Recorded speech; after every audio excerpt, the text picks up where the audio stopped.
victims await.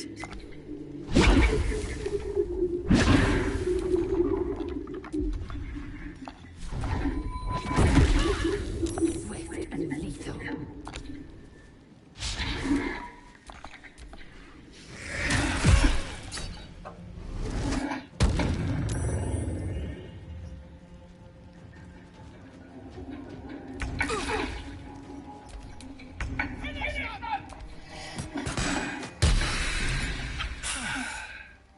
What a mess. Well, at least you've met my family now.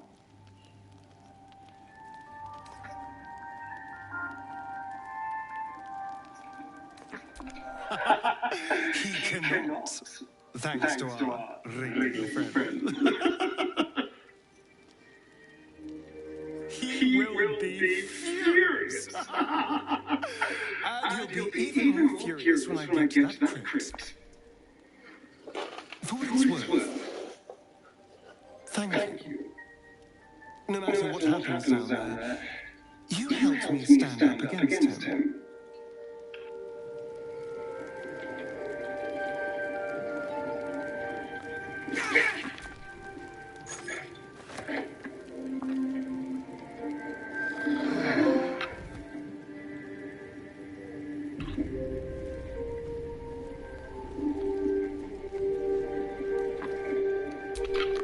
These things have stayed interesting.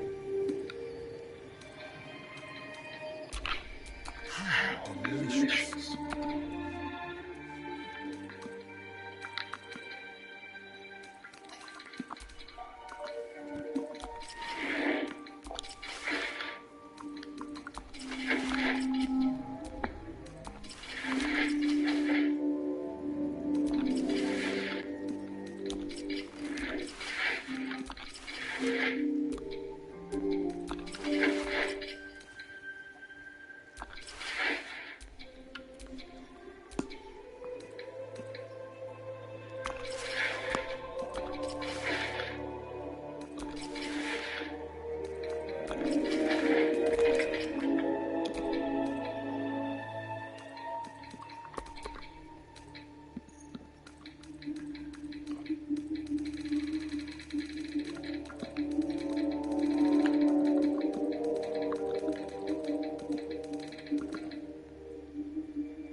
My oath. No action, no reaction. Look ahead.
Hello. Are you the new cheese dropper? I do hope so. I'm almost down to the last crumbs. Alexander was his name. He dropped all manner of morsels, but the cheeses were the best. Until the red man visited.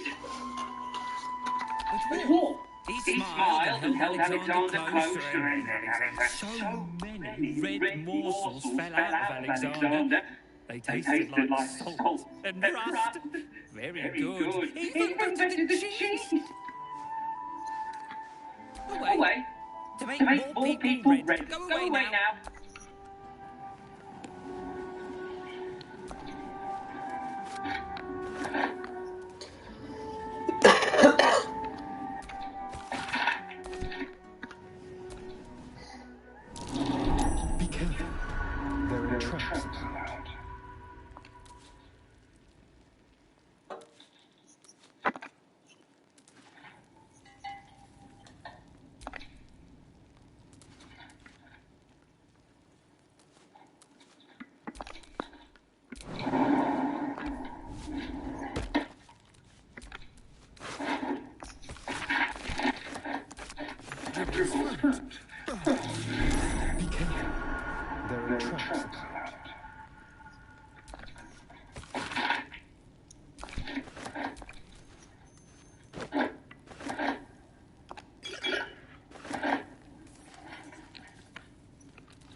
consider it.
Echoes are rising.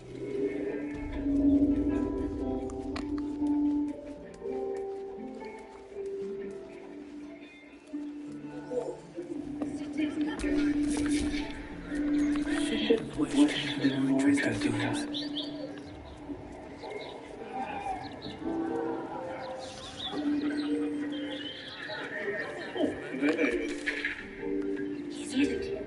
Latest Baldurs now edition. Oh, diamond. That Lord Gortash. Chicken colours. Never mind just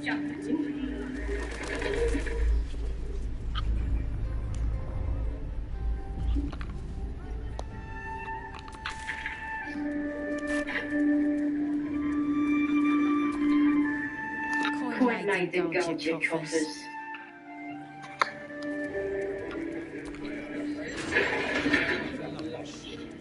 Table somewhere. Yeah. Try it maybe. Either way, it's a little bit. It's just Bella's trousers.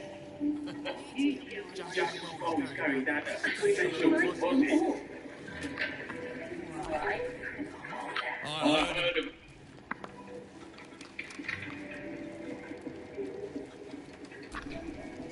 If you cannot cook,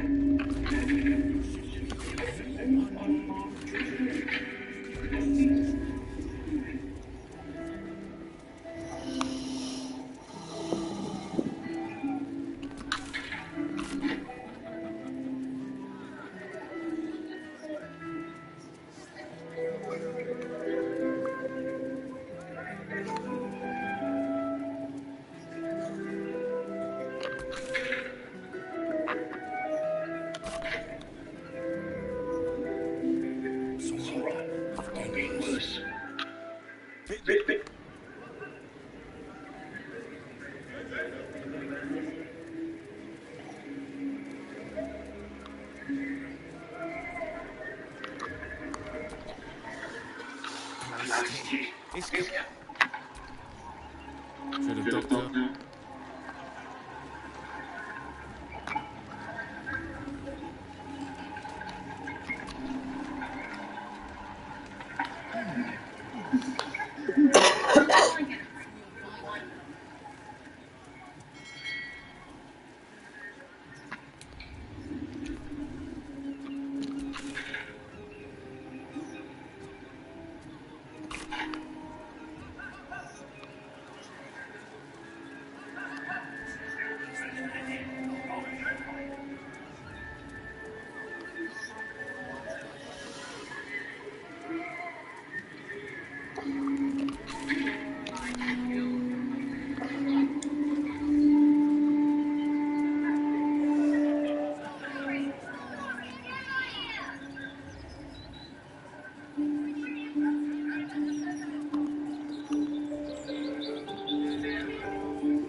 hadn't dared me to come here alone for the hoods of ill. So Here I am. Come on, mate. Who would want me dead?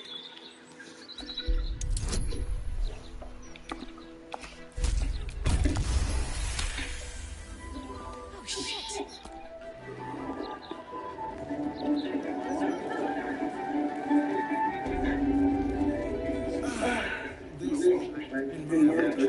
We've got no pissing or shitting. If you break it, you pay for it. Any fighting a cat and grizzly or sank. Got it? Then piss in your cup. Like the rest of us. Use your eyes. Enjoy the brushing.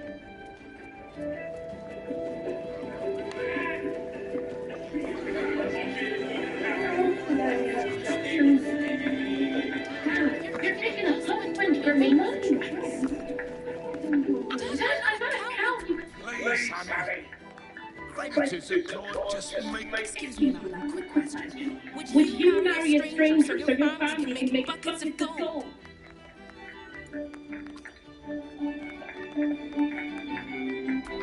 See? No other words. You meet the Nilsson boy.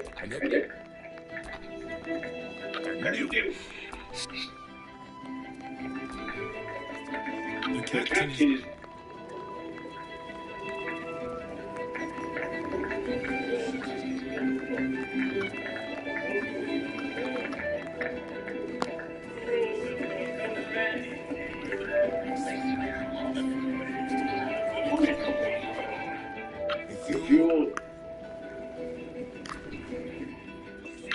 We're gonna...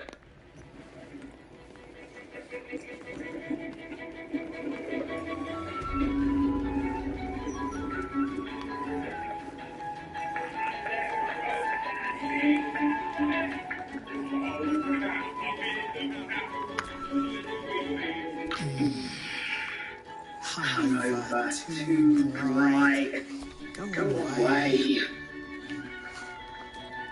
You're standing in it, smart. Or orange at least. Oh, there's drinks and plenty at the bar.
Or perhaps you'll find something bloodier.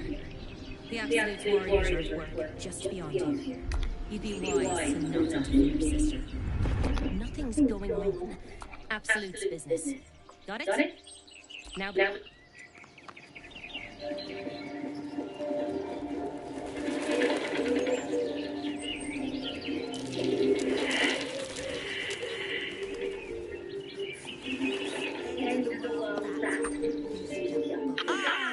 Well met, citizen. Sorry. Don't listen.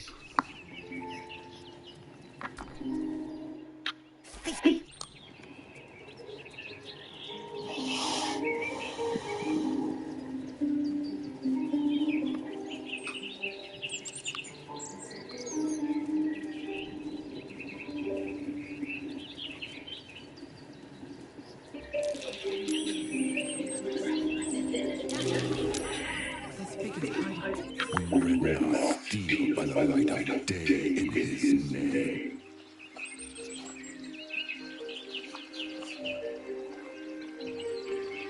But you are not the lamb it seems you've won Lady Orion's favor. Join us in this act of slaughter in Baal's name. Then you betray Orion and Baal.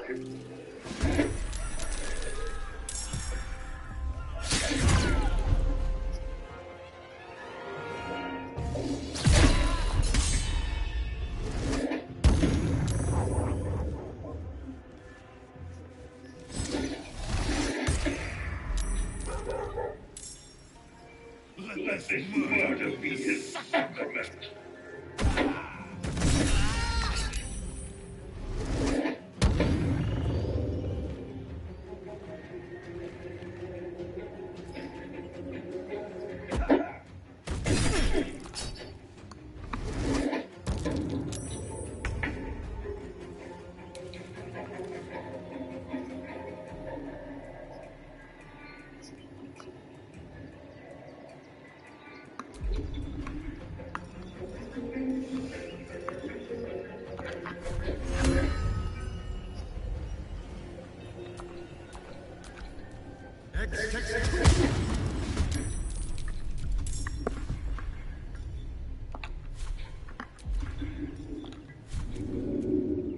Still something.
I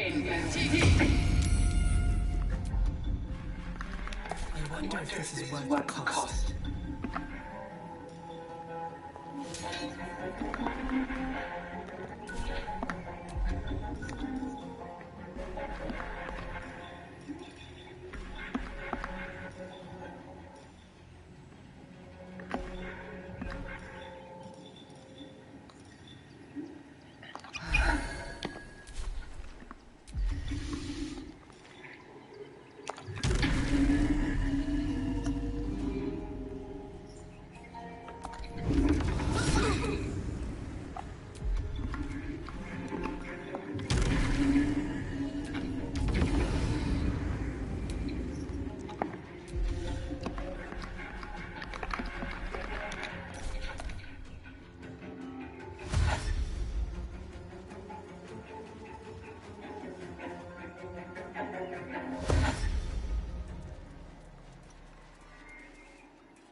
out of this, Captain.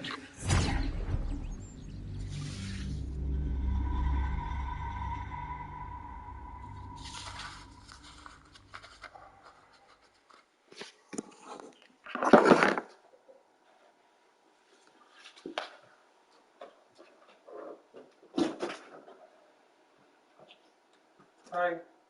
How's life? Good.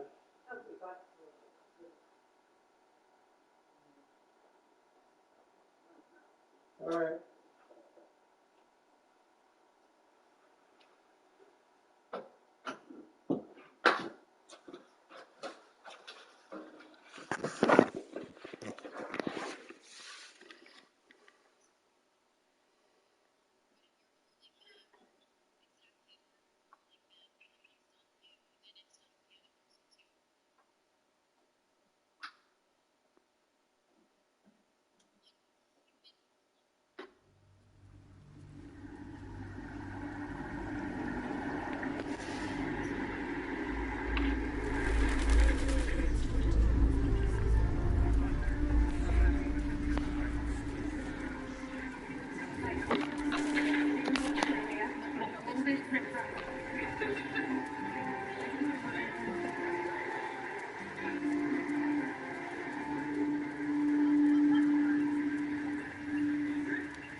My friend dared me to come here alone for a couple of months.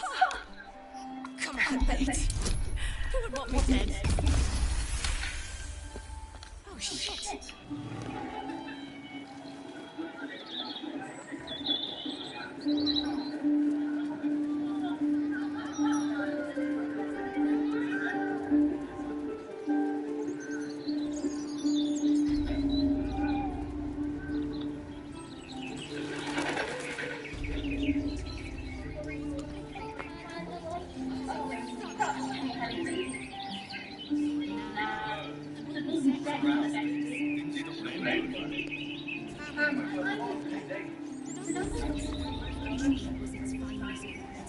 Don't get me wrong. The book is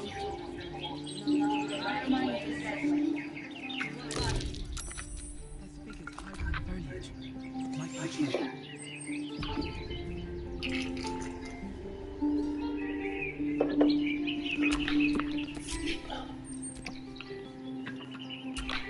Fresh orders. Advancing.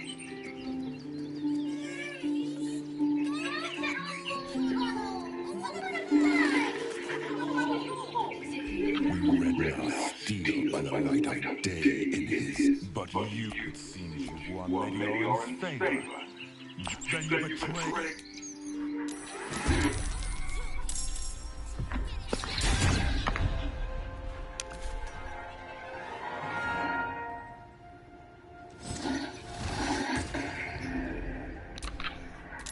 Let's have some cover.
Understood.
These boots have seen everything. Time to strike.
Out of this, Captain. Do not forget whom you serve. Of course, I just thought you might need assistance. You feel an all too familiar squirm. Not I. We. And we. Defective. Very well.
are not the lamb from it seems you've won Lady Oran's favor. Join us, then you betray. Let murder be his sacrament.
Still alive? So that's progress.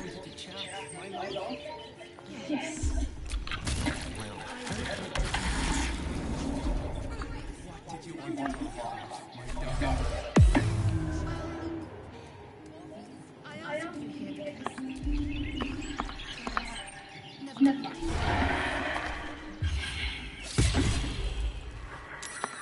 Sort of fight. And now...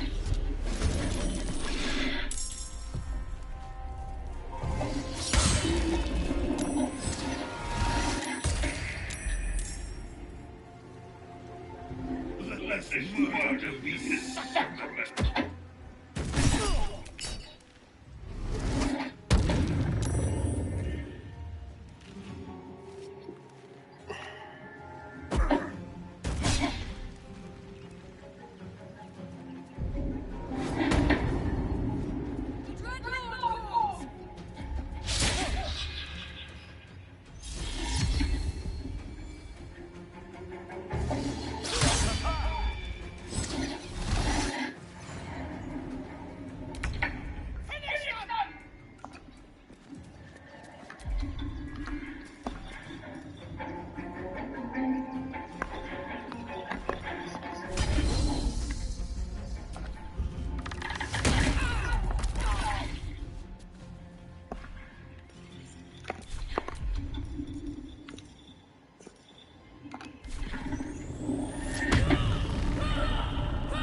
will be needed.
Out of this, Captain.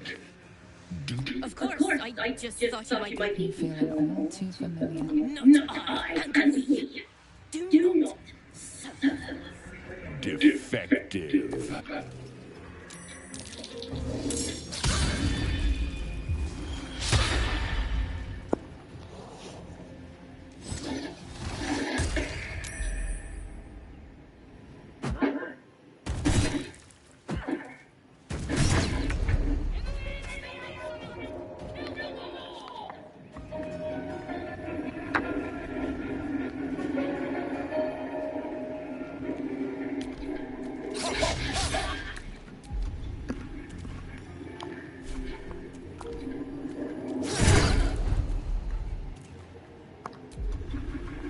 On your command.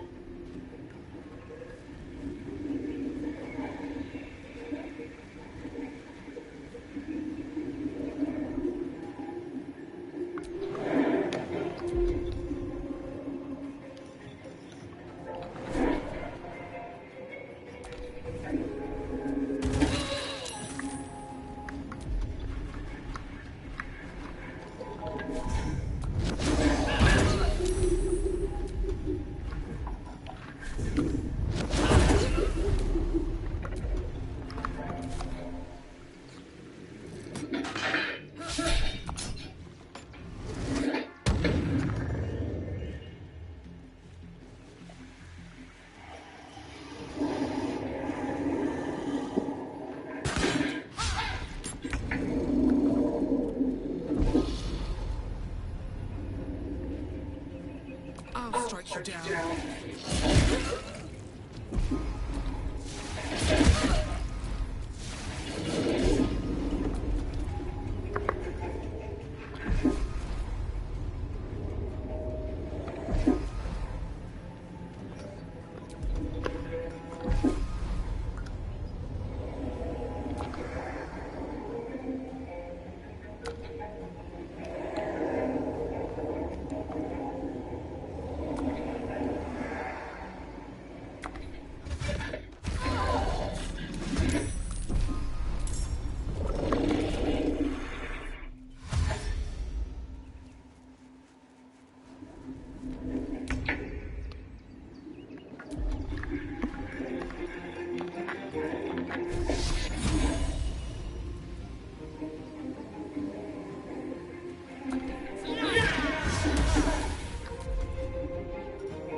head.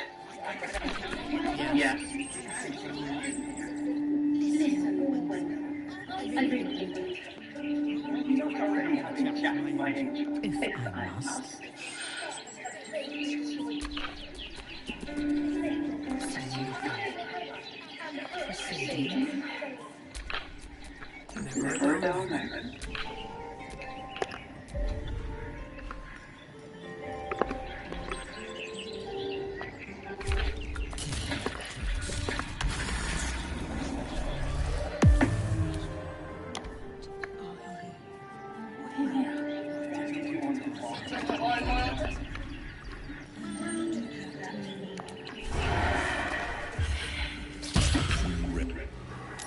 Soul to fight.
At your command.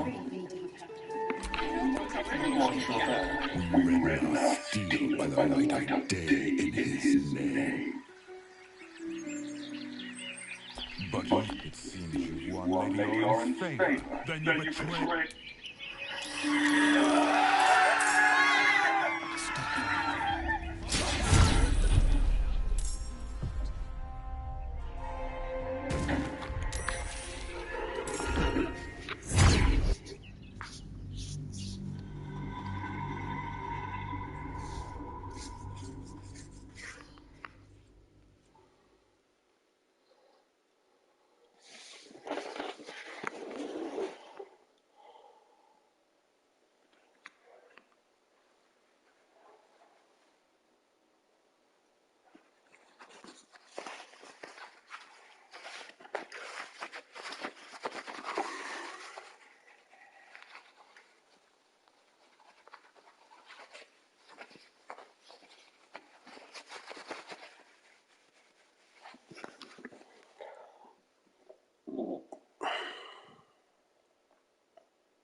Impossible sometimes when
fresh orders. What next?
Let me strike.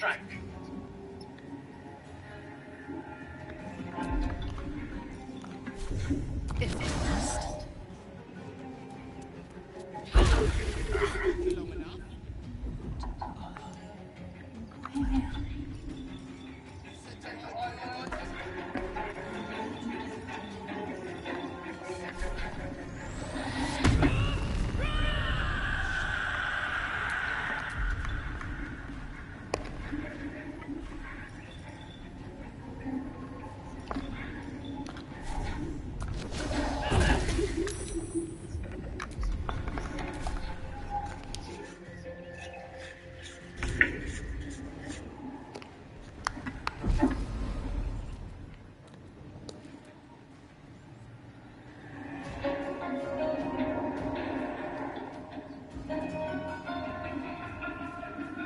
What path lies before me?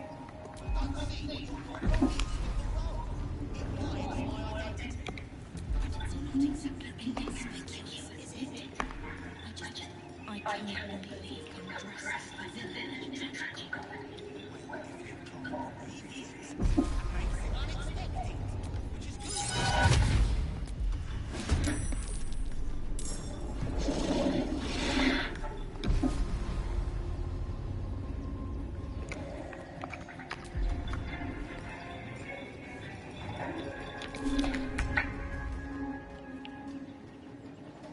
Make way.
Of course. I feel it. Not handling. Diff.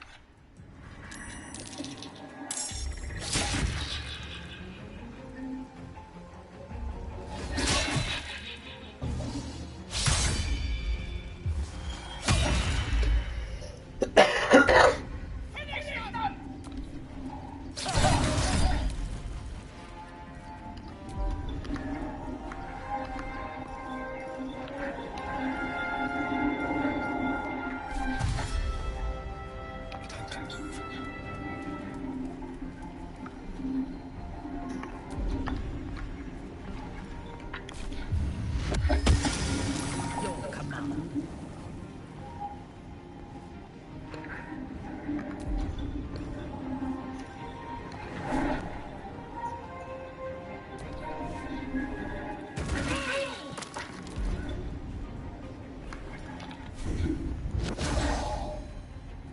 A simple task.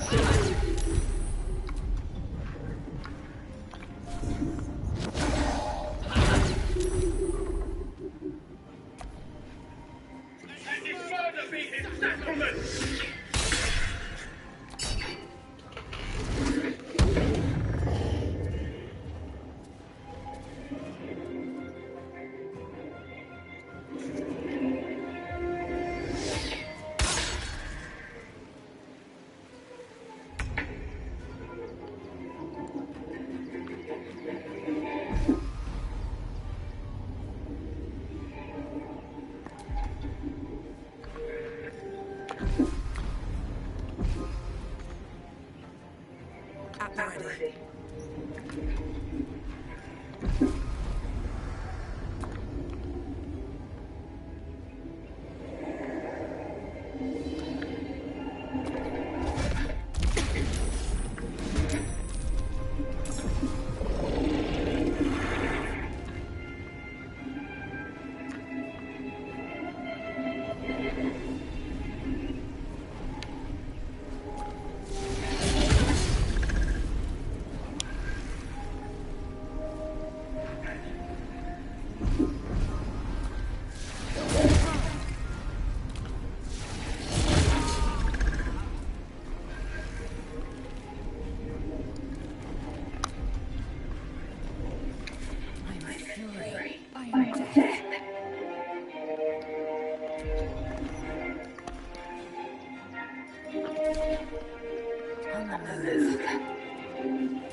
I thirst for combat.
Do not waste time.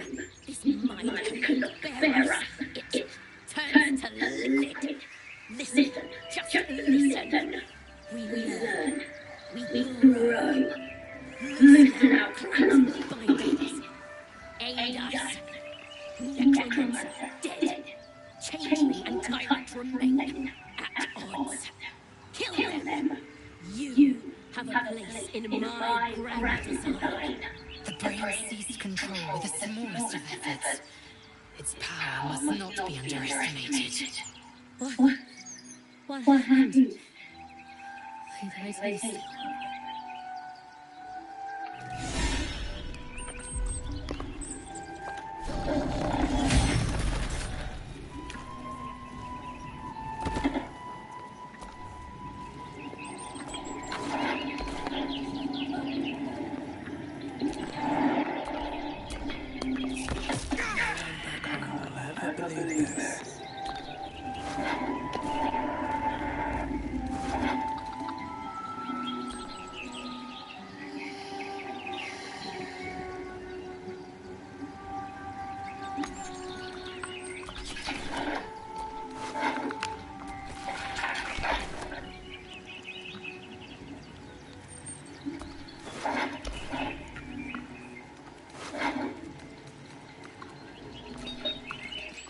Arrested for theft. If you have a defense, make some guards would appreciate your generosity, but not this one. This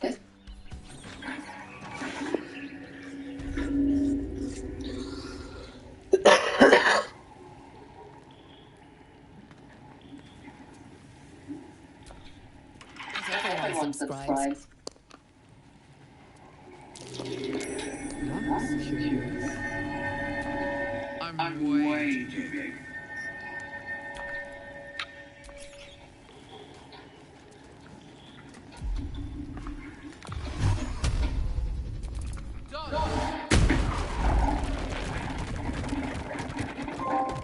Noticed outside of your cell. You'll need to deal with this the easy way or the very painful way. Some say freedom is active vandalism has taken place. You might want to clear up this particular price of freedom runs higher than you thought.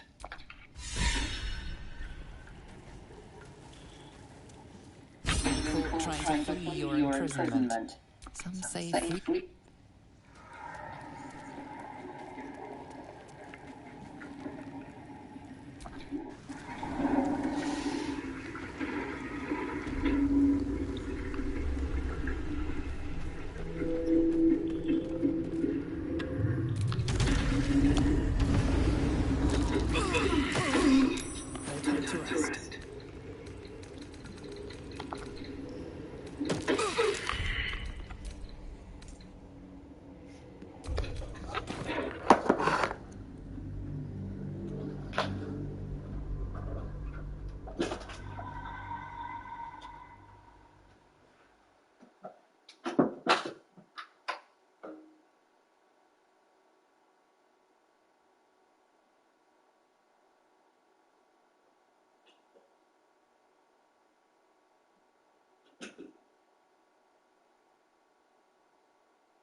fixing it.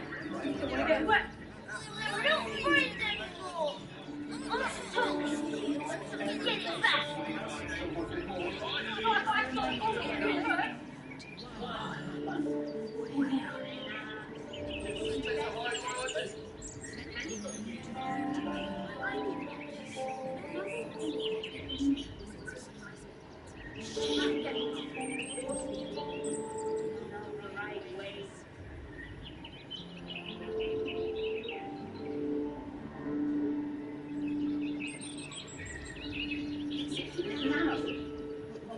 Prove it.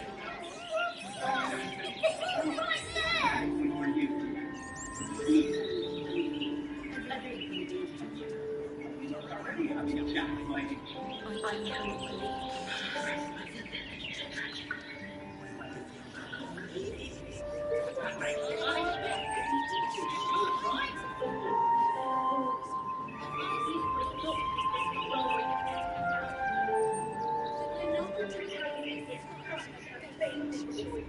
Don't be mean, Connor. You know I don't like brain brittle. Makes my head hurt.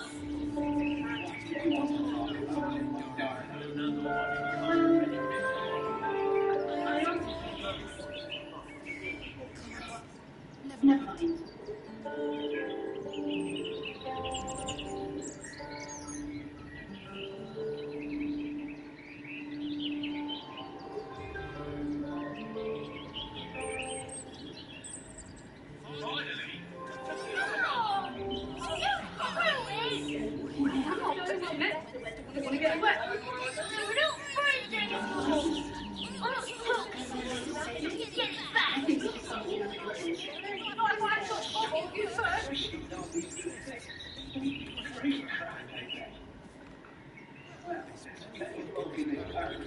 No?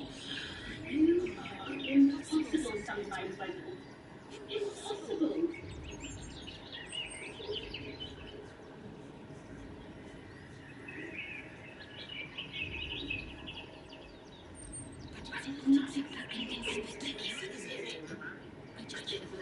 Prove it.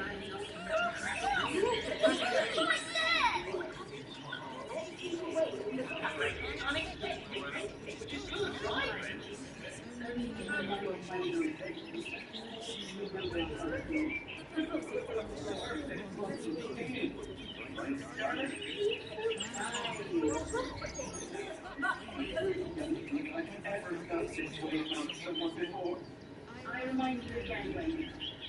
1 month. Don't be mean, Connor. You know I don't like brain brittle. Makes my head hurt.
Don't be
Still breathing, despite everything.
Taking up position.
Have to keep going.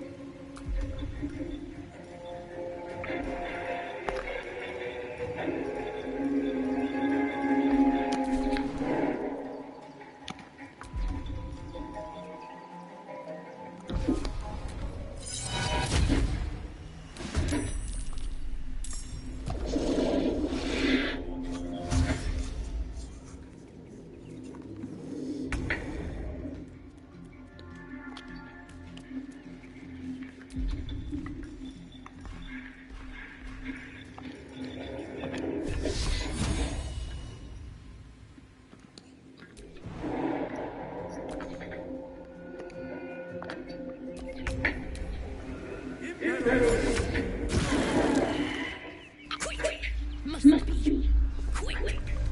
This you know us. Not much time. We get you the brains. What?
No, never mind. You wish to consult me? Bloody hell! Who would that not?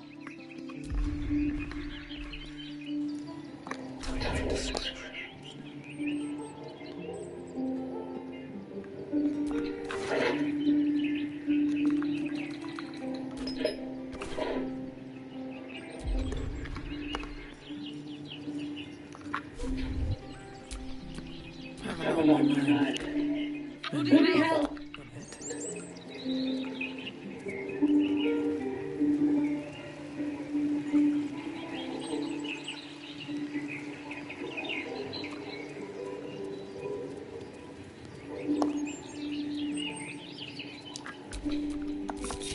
No one stopped me yet. Better than nothing.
really need my... Oi, you!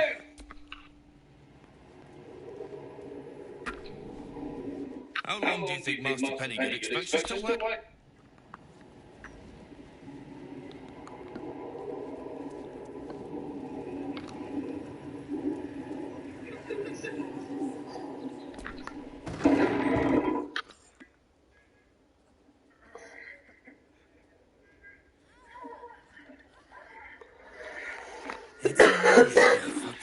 To supply the tools of its own butchery.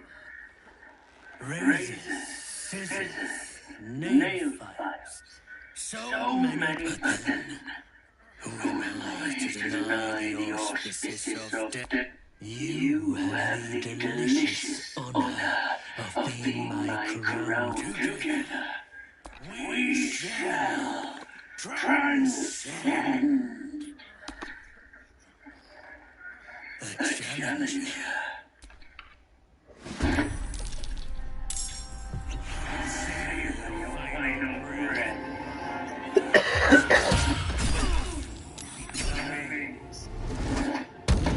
Another witness to my sacrifice.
Nowhere to run a business, I say.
enough sitting around.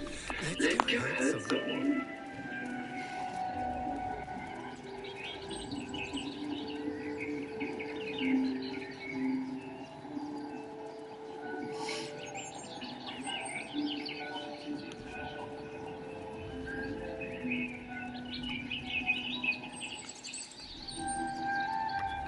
Alright, what now?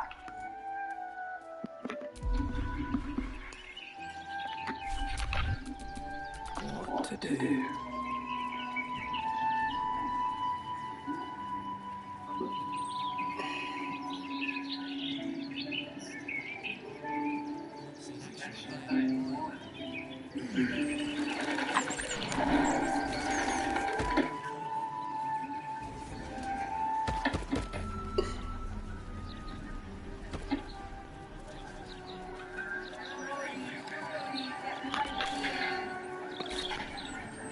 Must be blowing in loud today.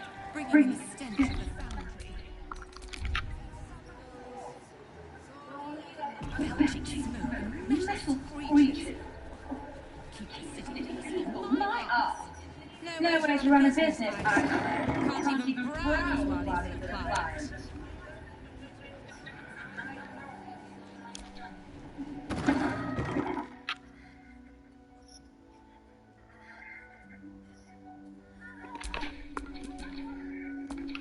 Orders.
No mercy.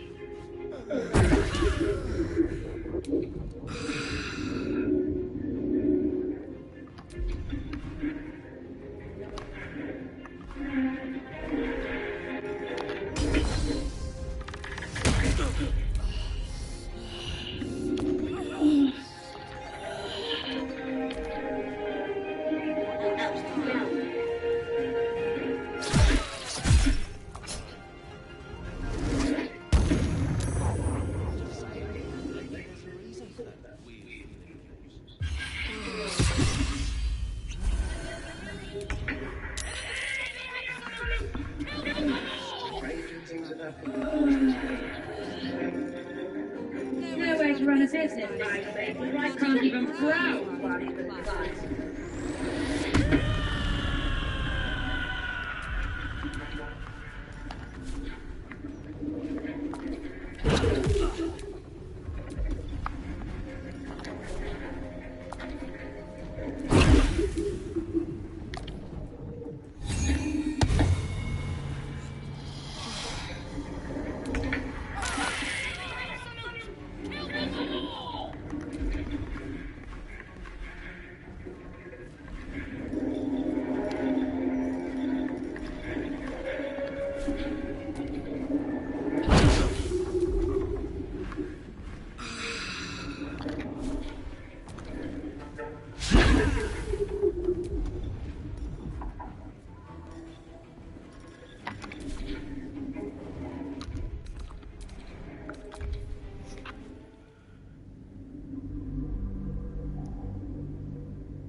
Metal poison.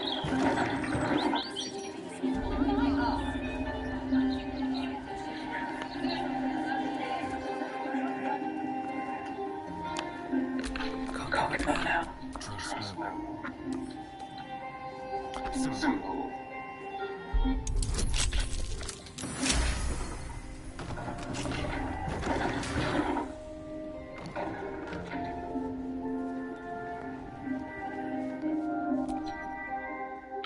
Face maker fashion. Don't just and if you want to be the I think Master Figaro has a few spaces between it.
No way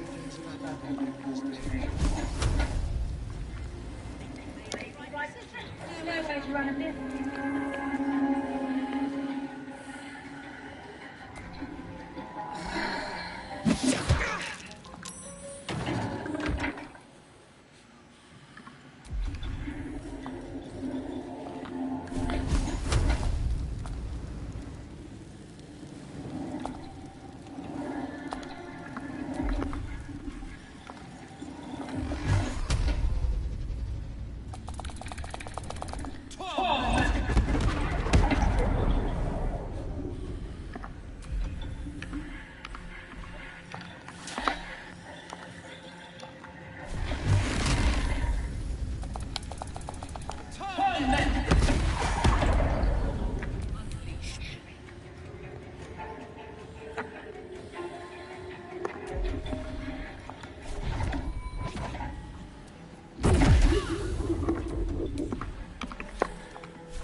No way to run a business, I'd say. Can't even browse while he's with a client.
Run a business. Can't even think about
Ready for battle.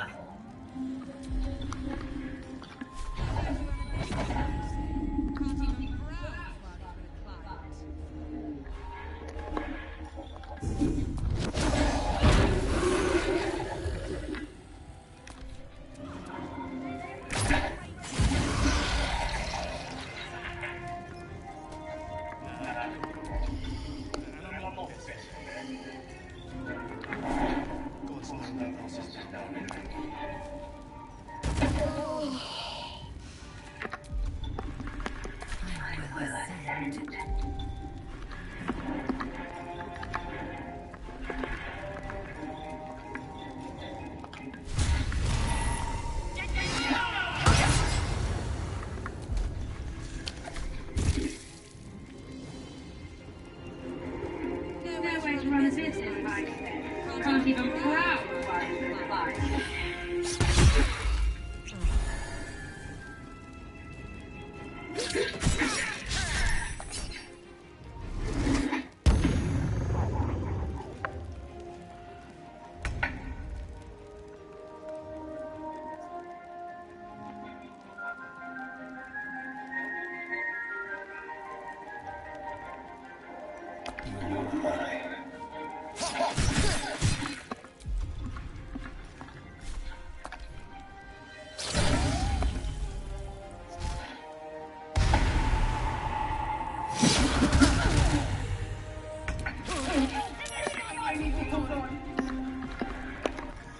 Nowhere to run a business. Can't even browse while you reply.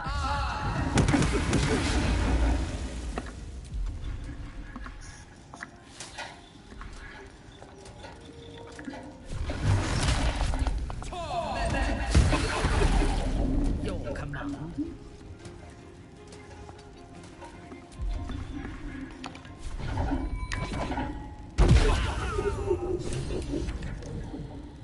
A wise move.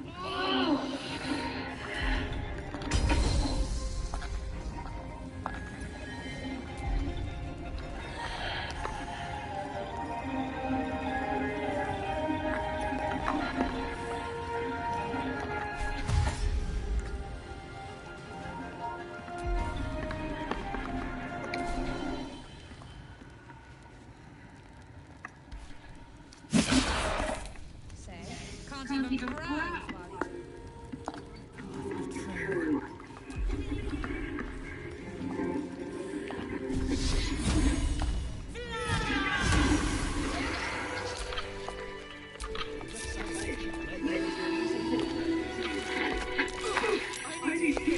I don't know who you are, but I'm glad you were there.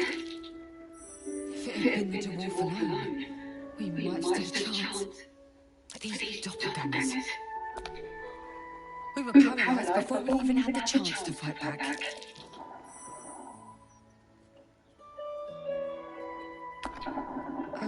And there's more of these develop Fountainhead. I've been investigating the reason. I was on my way to the other city when I heard a commotion. I stepped in to see if it's not now. If you don't mind, I need to draft a report to my superiors before I forget it all. But don't worry. I'll be sure to put in a good word for you.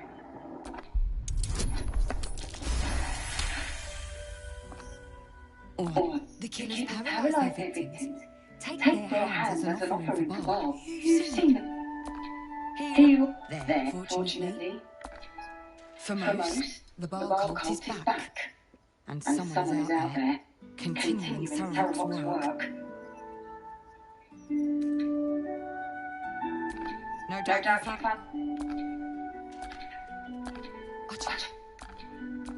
I bet if you follow the trail of these murders, you will be able to unearth the truth of this resurgence. Who really are? Meet me at the...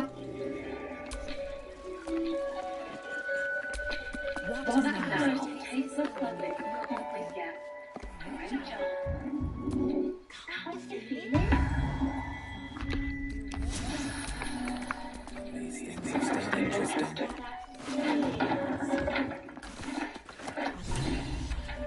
It's like people in the spine. You sure it's not a trapped nerve? I am, thank you.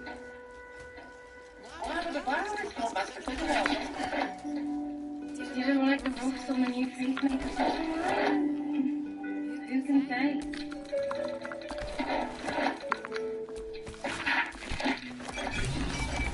Sicarios. In a location. We should find this candle place.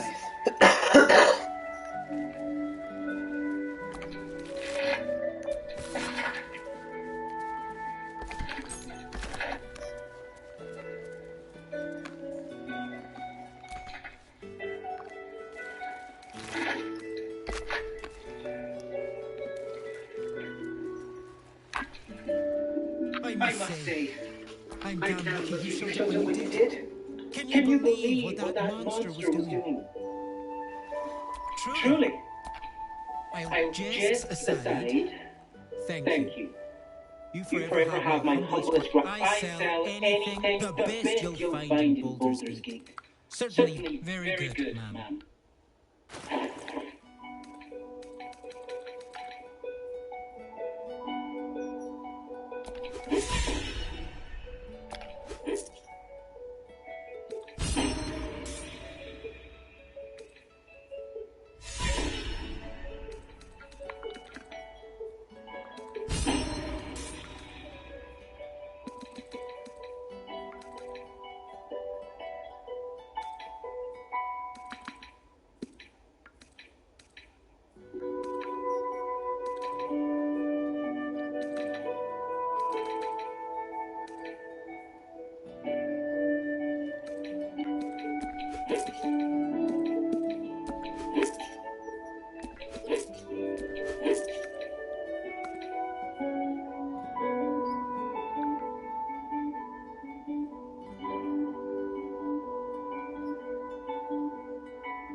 Now remember, fast.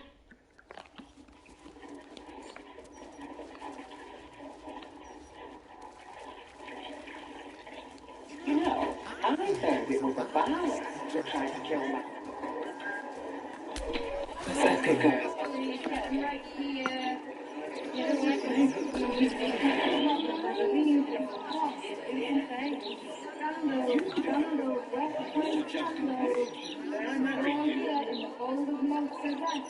What do you mean? What else is down there? I don't know. Magic, innit? I'm just saying, maybe there's a reason for that weird feeling of yours. So you believe me then? Stranger things have happened in Baldur's Gate is all I'm saying. Think I made the right decision not to stay long. I've got a long road ahead.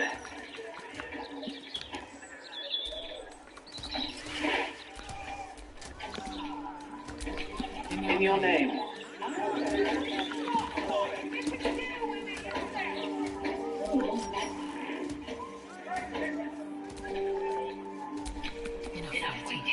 I crave blood.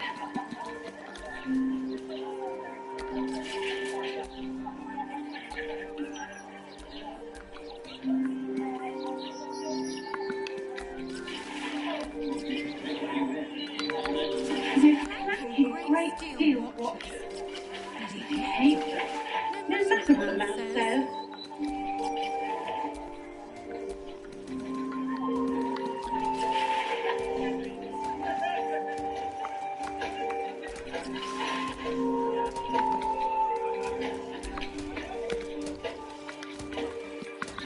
How are you feeling? Feel what exactly? That weird something. I don't know. It's like a tingle in my spine called shade. You sure it's not a trapped nerve? I am, thank you. Still alive? So that's progress?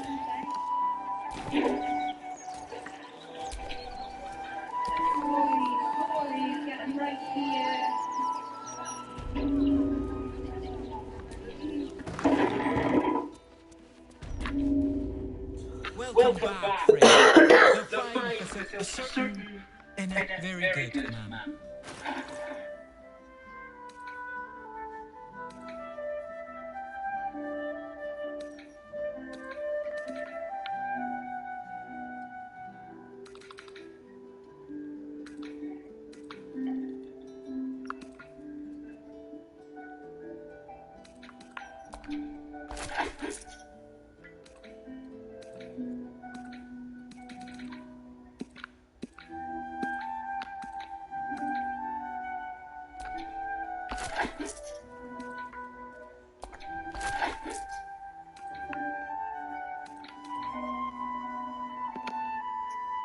Now remember, fashion's up. Everything, despite everything. Didn't like the ropes on the new Facemaker fashion line? Who can say?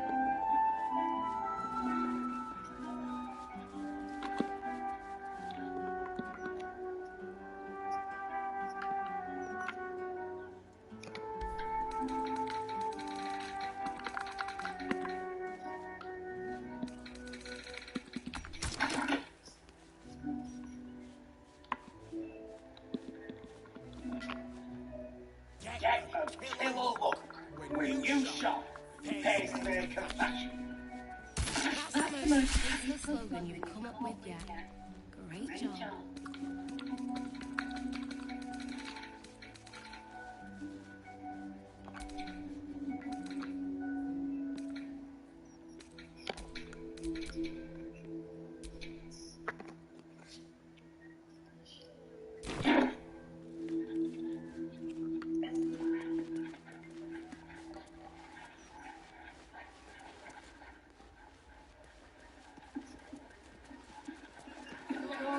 Sorry, getting right here.